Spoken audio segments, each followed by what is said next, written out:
Selamat datang di channel YouTube Fernando De Caprio. Channel yang membahas politik dan hukum. Channel tempat berkumpulnya orang pintar. Kata orang bijak, orang pintar ketemu dengan orang pintar. Orang pintar tidak akan ketemu dengan orang bebal. Pada hari ini, kami membahas terkait dengan dipanggilnya 4 menteri oleh Hakim Mahkamah Konstitusi untuk memberikan kesaksian di sidang perselisihan hasil pemilihan umum. Pemanggilan dari keempat menteri tersebut tadinya atas permohonan dari pemohon 01 pasangan Anies Baswedan Muhaimin Iskandar dan Ganjar Mahfud. Tetapi dengan alasan lain bahwasanya permohonan pemanggilan keempat menteri oleh pemohon dari Capres 01 dan Capres 03 dikatakan oleh Hakim MK tidak dapat diterima. Tetapi oleh karena kewenangannya, Hakim MK yang akan memanggil keempat menteri yang dimohonkan oleh pasangan Capres-Cawapres 01 dan Capres-Cawapres 03. Tapi dengan syarat bahwasanya keempat menteri tersebut tidak diberikan kesempatan kepada Capres-Cawapres 01 dan 03 atau kuasa hukumnya untuk bertanya. Yang hanya diberi kesempatan adalah Hakim MK untuk menanyakan kepada keempat menteri tersebut. Kenapa hal tersebut bisa terjadi? Ya, lagi-lagi mungkin supaya sidang ini tidak berlarut-larut menurut mereka. Padahal seyogianya itu hakim tugasnya adalah menjadi agent of change. Ya, agen perubahan. Agen perubahan yang dimaksud ini adalah harusnya memberi kesempatan kepada para pihak untuk memberi pertanyaan semaksimal mungkin kepada keempat para menteri terkait adanya bantuan sosial sembako pada saat Pilpres 2024. Seyogianya pasangan 01 dan 03 yang diwakili oleh kuasa hukumnya diberi kesempatan semaksimal mungkin agar dia bisa menggali keterangan dari para menteri tersebut, apakah pembagian bansos tersebut ada kaitannya dengan Pilpres 2024. Tapi ya kita nggak tahu maksudnya. Ya. Mahkamah Konstitusi mengundang 4 menteri, yakni Menko PMK Muhadjir Effendi, Menko Perekonomian Erlangga Hartarto, Menteri Keuangan Sri Mulyani, dan Menteri Sosial Tri Risma Hari untuk menghadiri sidang sengketa hasil Pilpres 2024. Pemanggilan itu disampaikan oleh Ketua MK Soehartoyo saat persidangan sengketa Pilpres 2024 pada Senin 1 April 2024. Undangan tersebut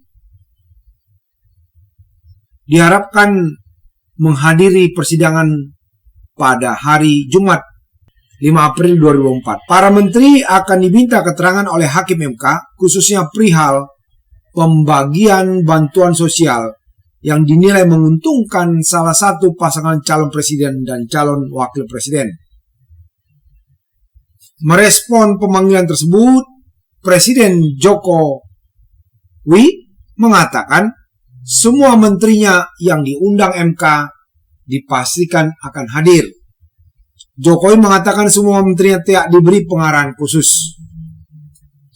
Jokowi cuma meminta agar menterinya menjelaskan semua hal sesuai dengan kewenangan masing-masing. Misalnya, Menteri Keuangan Sri Mulyani menjelaskan soal tata kelola anggaran, hingga Menteri Sosial Tri Risma Harini yang menjelaskan perihal pembagian bantuan sosial. Lagi-lagi kita tahu bahwasanya pada saat pembagian bantuan sosial tersebut yang harusnya Kementerian Sosial yang lebih aktif, ternyata menterinya pada saat itu tidak ikut dalam pembagian tersebut. Ya, ada apa? Ya, jadi silakan masyarakat Indonesia akan menilai sebenarnya apa yang terjadi. Ketua MK Soehartoyo mengatakan MK pada intinya menolak permintaan pemohon untuk menghadirkan menteri, namun berdasarkan rapat hakim, Mahkamah perlu mendengarkan keterangan dari 4 menteri itu. Dia juga mengatakan hanya hakim MK yang diberi kesempatan untuk bertanya di persidangan, sementara pihak lain tidak diberi kesempatan. Dalam persidangan hari ini, Hakim Mahkamah Konstitusi Daniel Yusmik Pancastaki Fek mengajukan pertanyaan ke menteri yang hadir dalam sidang sengketa pada hari ini.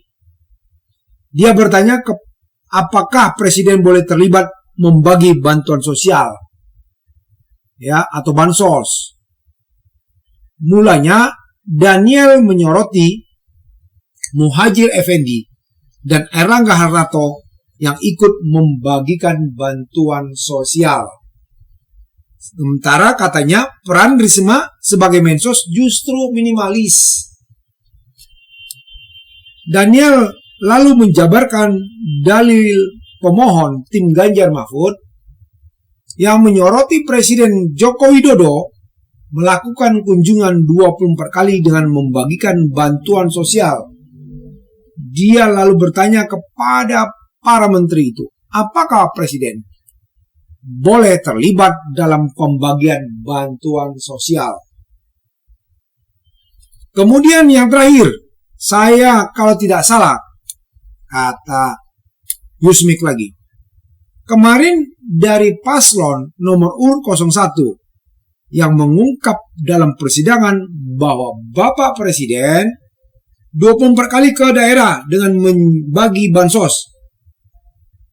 Ini yang saya tangkap dari pemohon, kata Daniel dalam persidangan hari ini. Pertanyaan saya adalah, dalam teknis pembagian bansos ataupun perlinsos, apakah Bapak Menko PMK, Bapak Menko Perekonomian selain Ibu Mensos, dan juga Bapak Presiden itu boleh terlibat? Tanya si Pak Daniel, Hakim MK. Karena fakta-fakta di persidangan ini, saya kira perlu juga ada informasi bagi persidangan, karena dari pemohon 01 dan 03 ada kecurigaan dari mana alokasi anggaran bansos yang disampaikan oleh Presiden, kata Daniel Yusmik. Sementara itu, Hakim Konstitusi Arief Hidayat mencecar Menteri Koordinator Bidang Pembangunan Manusia dan Kebudayaan atau Menko PMK Muhadjir Effendi dalam sidang Pilpres hari ini. Arief menyoroti pernyataan Muhadjir yang menyebut bahwa pelaksanaan tugas PMK sesuai dengan agenda pembangunan nasional dan penugasan Presiden. Apa tugasnya? Masa Menteri Menko PMK membagi-bagi bansos? Ya. Arief Hidayat mempertanyakan apakah yang dimaksud sebagai penugasan Presiden kepada Menko PMK Muhadjir Effendi? Karena menurutnya sepertinya mau bentuk cawe-cawe kepala negara atau ada maksud lainnya. Saya membaca keterangannya Bapak Menko PMK. Di sini katanya ada pelaksanaannya. Itu pertanyaan yang diberikan oleh Hakim MK Arief Hidayat. Tugas PMK dimaksudkan untuk memberikan dukungan pelaksanaan inisiatif dan pengendalian kebijakan berdasarkan agenda pembangunan nasional dan penugasan Presiden. Menurut Arief, seharusnya penugasan Presiden sudah termaktub dalam agenda pembangunan nasional. Dengan adanya frasa penugasan Presiden yang disebutkan oleh Muhadjir, menurut dia seolah-olah pembangunan nasional dan penugasan Presiden merupakan dua hal berbeda. Ya, pembangunan nasional dan penugasan Presiden itu memang beda pengertiannya. Terus kenapa dibilang seolah pembagian bansos itu menjadi bagian yang sama dalam agenda pembangunan nasional dan atau penugasan Presiden? Kalau saya membaca, sebetulnya agenda pembangunan nasional itu sudah termasuk Presiden agar menugaskan apa. Tapi kenapa ada lagi frasa penugasan Presiden? Kata Arief. Lalu Arief bertanya ketiga Menteri Kabinet Indonesia Maju yang lain. Ya, menurut mereka dia tanya gini. Apakah kepada menteri yang tiga itu kira-kira ada juga penugasan Presiden? Ditanyakan oleh Arief. Ya, nanti lihat video yang kami tayangkan ya. Apa kata si ini ya? Pertanyaan Pak Arief kepada ketiga menteri yang lain.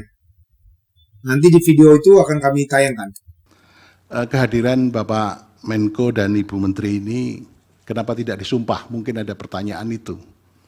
Beliau itu tidak disumpah karena sumpah jabatan yang dilakukan di istana pada waktu dilantik menjadi menteri melekat sampai pada waktu memberikan keterangan di persidangan ini. Jadi Bapak Menko dan Ibu Menteri itu memberikan keterangan di sini di bawah sumpah di pengadilan. Kemudian yang kedua begini, saya kebetulan hakim konstitusi di antara kita bersembilan, itu yang terlibat mengadili Pilpres dan Pileg 3 kali. Jadi saya mempunyai pemahaman yang agak komprehensif, mendalam. Pilpres kali ini lebih hiruk pikuk. Pilpres kali ini diikuti dengan beberapa hal yang sangat spesifik yang berbeda dengan Pilpres 2014 dan Pilpres 2019. Ada pelanggaran etik yang dilakukan di Mahkamah Konstitusi, dilakukan di KPU, dan banyak lagi yang menyebabkan hiruk pikuk itu. Nah, yang terutama mendapat perhatian yang sangat luas dan kemudian didalilkan oleh pemohon itu cawe-cawenya kepala negara. Nah, cawe-cawenya kepala negara ini, Mahkamah sebetulnya juga kita memanggil kepala negara, Presiden Republik Indonesia. Kelihatannya kan kurang elok. Karena Presiden sekaligus kepala negara dan kepala pemerintahan. Kalau hanya sekedar kepala pemerintahan akan kita hadirkan di persidangan ini. Tapi karena Presiden sebagai kepala negara, simbol negara yang harus kita junjung tinggi oleh semua stakeholder, maka kita memanggil para pembantunya. Dan pembantunya ini yang berkaitan dengan dalil pemohon. Kenapa kita panggil? Itu karena begini. Berbagai macam, tadi sudah kami sebutkan bahwa Perlinsos itu ada 3 kategori. Pertama yaitu subsidi, yang kedua bansos, dan yang ketiga jamsos. Yang menjadi domain kami itu adalah bansos dan Jamsos. Jamsos itu lebih spesifik lagi yaitu pemberian bantuan iuran kepada peserta BPJS Kesehatan yang tidak mampu, yang jumlahnya sekitar 98 juta. Itu berada di dalam koordinasi kami. Kemudian semua program kegiatan yang di bawah Kemensos itu adalah juga berada dalam koordinasi kami. Karena di dalam Perpres tentang Menko PMK, itu ada 7 kementerian yang mulia, yang berada di bawah koordinasi langsung kami, yaitu Kementerian Sosial, Kementerian Kesehatan, Kementerian Pendidikan, Kementerian Agama, Kementerian Pemuda dan Olahraga, Kementerian Desa, dan Kementerian Pemberdayaan Perempuan, ditambah beberapa badan termasuk BNPB, BKKBN, BPJS Kesehatan, BPJS Tenaga Kerja, dan BPOM. Sehingga semua program-program yang ada di dalam kementerian itu berada di dalam koordinasi saya. Di samping itu, kalau ada bidang yang harus cross-sektoral, seperti sanitasi tadi yang sudah saya singgung yang mulia, itu kami harus mengkoordinasi lintas sektor dengan kementerian teknis di luar koordinasi kami. Misalnya untuk sanitasi dengan PUPR, untuk misalnya masalah yang tadi sudah, terutama PUPR, jadi masalah air bersih, air minum, kemudian juga misalnya di daerah miskin seperti di Papua yang perlu ada perpanjangan runway, misalnya kami harus berkoordinasi dengan Kementerian Perhubungan, karena tupoksinya ada Kementerian Perhubungan. Demikian yang mulia, terima kasih. Kementerian Perekonomian karena terlibat dalam penyusunan anggaran bersama dengan Bappenas dan Kementerian Keuangan, itu yang pertama, tentu dalam penyusunan anggaran. Yang kedua, tentu dalam berbagai produk bantuan yang terkait dengan subsidi. Kemudian yang ketiga, tentu penyaluran daripada kementerian yang melalui Kementerian BUMN. Kemudian terkait dengan pangan, koordinasi Badan Pangan, Bulog, dan juga berbagai kementerian lain. Jadi tentu berbagai perlinsos sebagian besar muaranya ada di anggaran. Demikian Pak Majelis Hakim. Baik. Ketua yang kami hormati.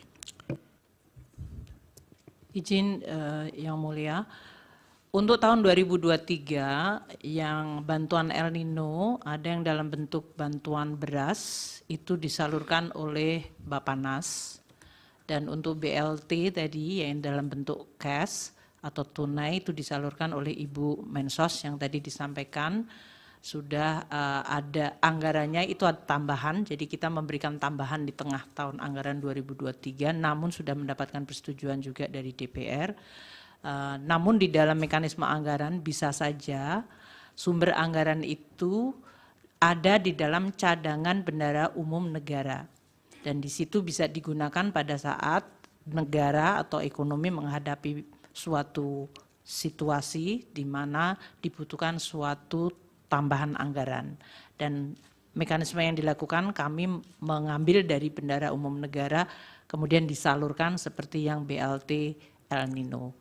Untuk 2024 itu yang sudah dieksekusi dan sudah dianggarkan adalah yang BLT, adalah bantuan pangan yang ada di Kementerian di Bappenas. Itu yang 10 kilo untuk 6 bulan.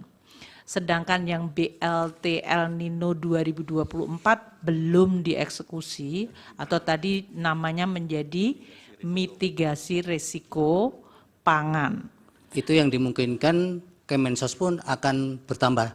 Akan ditambahkan anggarannya, namun tadi Bu Mensos mengatakan belum memulai. Sampai hari ini kami di Kementerian Keuangan belum mendapatkan dokumen dari Kemensos untuk bisa mengeksekusi bantuan mitigasi pangan tersebut. Jadi belum ada pelaksanaannya. Kalau yang berkaitan dengan 6 tahun terakhir pelaksanaan atau pencairan anggaran di Januari Februari ajek tadi Ibu, tapi ada di 2023 mengalami pengecualian karena ada koordinasi dengan perbankan, tadi maksudnya apa Ibu? Jadi begini Bapak, jadi mohon maaf setelah kita dalami, kan kenapa penyerapan itu kecil? Nah ternyata ada yang daerah misalkan kayak Aceh, itu dia harus nyebrang orang itu. Dia harus nyebrang kalau ngambil karena tidak ada ATM, tidak ada pos, sehingga dia harus nyebrang. Nah, mereka itu nyebrangnya yang diterima itu paling banyak 450. Nyebrangnya itu butuh 600.000 gitu. Sehingga kemudian mereka nggak ambil atau diambil di akhir tahun gitu karena Mbak sesuai. Iya, begitu. Nah, kemudian ada lagi yang bank seperti di daerah Bali.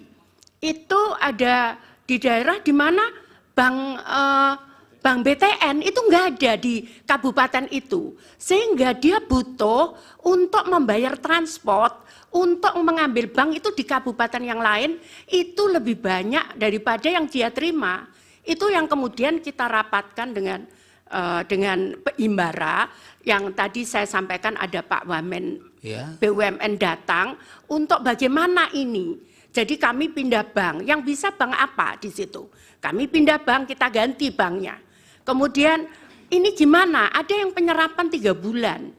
Itu kenapa nggak bisa yang baru? Jadi misalkan bapaknya ini meninggal, kita ganti dengan nama anaknya penerima. Itu bank tidak bisa serta-merta mengganti nama ini. Butuh waktu 3 bulan untuk sampai jadi rekening itu.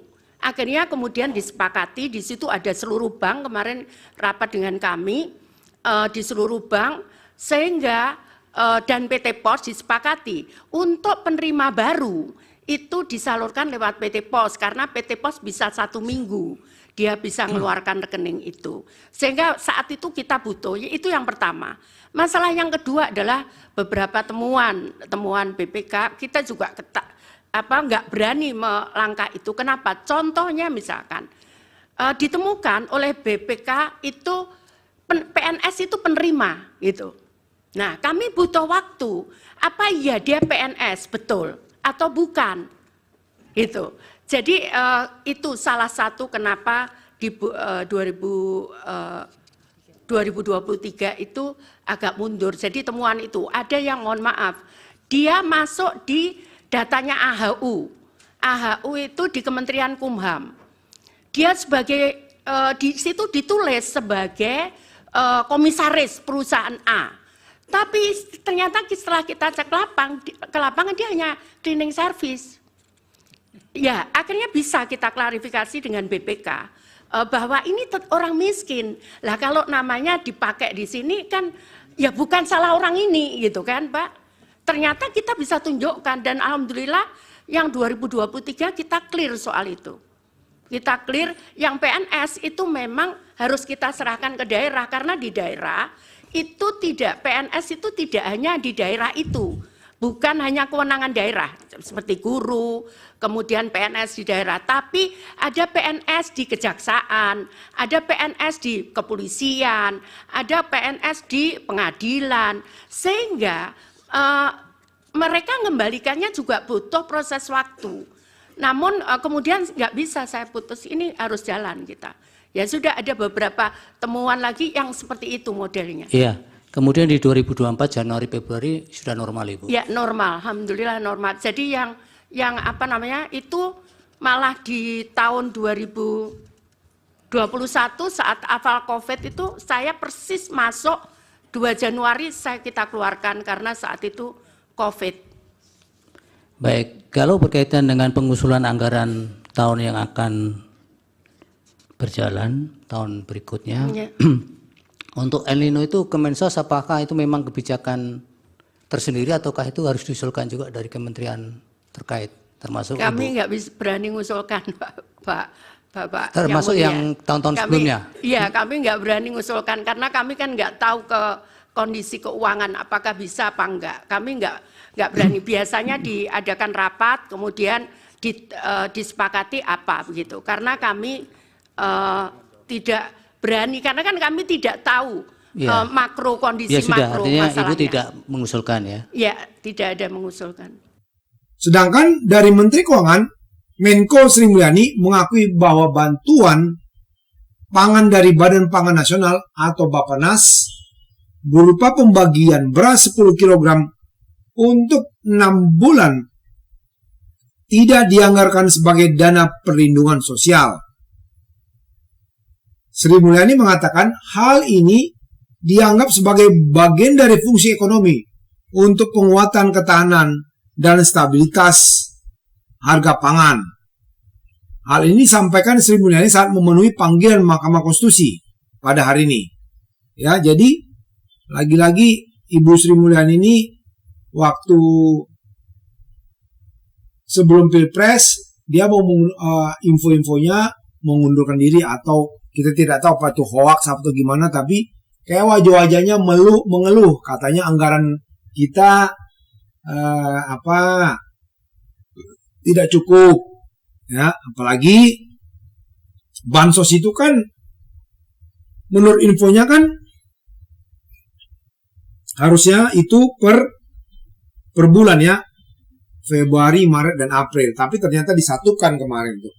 Sehingga kalau saya tidak salah waktu itu Ibu Sri Mulyani bilang itu mengerus anggaran yang harusnya untuk 3 bulan menjadi 1 bulan. Kita nggak tahu nih, ya, karena setelah terpilihnya atau penetapan KPU kepada salah satu capres, kayaknya menteri yang tadinya seakan-akan mendukung paslon tertentu, tapi setelah penetapan KPU kepada paslon 02, kayak dia berubah arah lagi, kayak mendukung gitu loh. Ya lagi-lagi ya inilah orang Indonesia nih. Supaya apa? Supaya nanti duduk sebagai menteri, ya, supaya dipakai lagi. Bukan gara-gara memang dia idealisme. Idealisme itu kelihatan ketika belum pemilu, belum tahu siapa pemenangnya. Ya, karena sudah tahu siapa pemenangnya, udah mulai balik arah, balik badan, ya kan? Ini yang kacau, ya. Nanti tinggal rakyat Indonesia aja melihat apakah sidang MK ini, ya, benar-benar untuk membongkar atau mengungkap fakta-fakta yang dilaporkan oleh para pemohon, ya. Karena memang berdasarkan ini ya peraturan perundang-undangan terkait dengan pasangan capres-cawapres yang tidak puas atas putusan KPU, maka undang-undang memberikan aturan main untuk dapat melakukan gugatan ke MK. Nah, pertanyaannya sekarang adalah apakah sidang ini benar atau hanya anak sekarang bilang gimmick, ya. Tinggal masyarakat Indonesia aja yang menilai. Kan masyarakat Indonesia sudah pintar memilih presidennya, ya. Apakah presiden yang Anda pilih itu yang benar atau tidak, Anda sendiri yang tahu, ya. Tahu juga kalau nanti masyarakat yang memilih presidennya yang tidak benar, Anda sendiri yang rugi. Nanti akan Anda dibodohi terus. Anda sendiri nanti akan dibuat sebagai objek, ya, memberikan bantuan membuat malas, ya, bukan memberikan pendidikan supaya masyarakat itu rajin bekerja sehingga bisa memenuhi kebutuhan hidupnya sendiri tanpa bantuan dari pemerintah. Kan begitu. Bukan sesuatu yang baik juga memberi bantuan, itu membuat malas masyarakat. Jadi tinggal nanti masyarakat yang menilai apakah persidangan di MK ini terkait dengan perselisihan hasil pemilihan umum benar atau hanya ini doang memuaskan hati masyarakat. Padahal kita sudah akan tahu nanti apa hasilnya. Ya. Di pikiran saya udah tahu hasilnya apa. Bagaimana nanti kelanjutannya, hasilnya apa sudah. Karena kemarin aja udah rakyat ini teriak-teriak di gedung DPR, di MK ada yang ribut, di KPU ada yang ribut, Bawaslu. Ketika ditanya sama partai yang menolak hasil putusan KPU tentang hak angket, gimana? Hak angket dilanjutkan nggak? Cuman goyang-goyang kepala. Nah, begitu. Terus mau jadi apa? Kasihan rakyat. Rakyat kasihan. Makanya kepada rakyat juga Anda jangan mau bodoh. Ribut. Ya, Anda tuh nggak dewasa. Ribut. Sementara yang di atas tuh ketawa-ketawa aja. Cuman kelihatan di rakyat seolah, wah begini Bogono. Setelah itu apa? Ngopi-ngopi bareng. Yang rakyat ribut. Antar keluarga bisa tengkar. Nggak omongan. Kakak beradik. Sementara yang di atas tuh cuman hanya bagi-bagi suara. Bagi-bagi kursi. Bagi-bagi jabatan. Nggak ada. Mereka nggak ada mikirkan kalian. Jadi, gak usah lah kepada rakyat Indonesia. Anda harus ribut bermusuhan satu sama lainnya. Hanya memperjuangkan salah satu capres. Yang belum tentu, ya, nanti dia pun terpilih, Anda ini kok baik. Bahkan, sudah Anda ini, berusaha tapi belum tentu. Ya, jadi itu aja bisa kami sampaikan pada hari ini. Ya, bagi para penonton channel YouTube Fernando De Caprio yang belum subscribe. Ya, nanti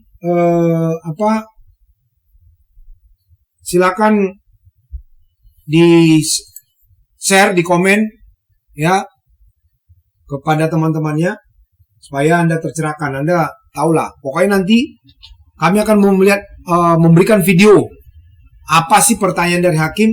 Apa sih jawaban dari menteri di YouTube nih ya, biar Anda sendiri menilai apa itu benar, apa hanya biar hati masyarakat tuh senang, seolah-olah benar gitu loh. Ya, di sini nanti akan kami apakan. Anda tonton sampai selesai biar Anda tahu. Silakan, pasti rakyat Indonesia sendiri yang akan menyimpulkan ini beneran sidang apa hanya untuk ini doang, gini-gini. Ya, sekali lagi. Pada penonton channel YouTube Fernando, karena channel ini bukan channel gosip yang nggak jelas, ya, saya mohon untuk mau subscribe, nyalakan loncengnya biar setiap ada video baru ada pemberitahuan, share kepada teman-temannya, berikan komentar, ya, supaya kami bisa memberikan atau mengimprove kembali terhadap video-video kami yang lain. Ya, itu aja yang bisa kami sampaikan. Tetap semangat, jaga persatuan dan kesatuan seluruh Indonesia. Jangan kita mau tercerai-berai. Terima kasih. Selamat siang.